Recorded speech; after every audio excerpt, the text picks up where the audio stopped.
திருச்செந்தூர் போயிட்டு வந்தாலே உங்க வாழ்க்கையில ஒரு திருப்பம் கண்டிப்பா ஏற்படும்.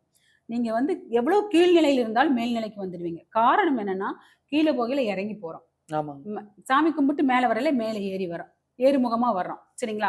இது மிகப்பெரிய வேற தாத்பரியமா எந்த முருகன் கோயிலுக்கும் இல்லாத சிறப்பு இந்த அங்க இருக்குது. திருச்செந்தூர்ல இருக்கு. அந்த சிறப்பு அங்க இருக்குது. எந்த முருகன் கோயிலு இறங்கி போவது, ஏறி வர்றது சிறப்பு இல்ல.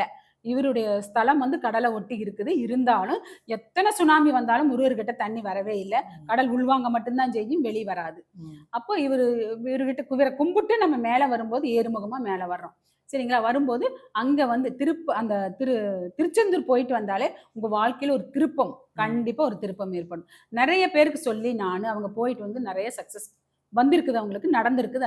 என்கிட்ட சொல்லியிருக்காங்க. நான் ஒரு 35 வருஷமா மடிப்பிச்சை எடுக்கிறேங்க.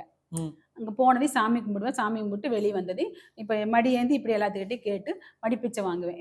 நான் வந்து மடிப்பிச்சை எடுக்கணும்னு வேண்டியிருக்கிறேன். எனக்கு ரூ. 1 போடுங்க அப்படின்னு சொல்லி தான் வாங்குவேன். நெறைய காசு போட்டா போட வேண்டாம்ன்னு சொல்லிருவேன். நான் எடுக்கணும் பிச்சை, இது வேண்டுதல். இதுக்காக எனக்கு ரூ. 1 போடுங்க.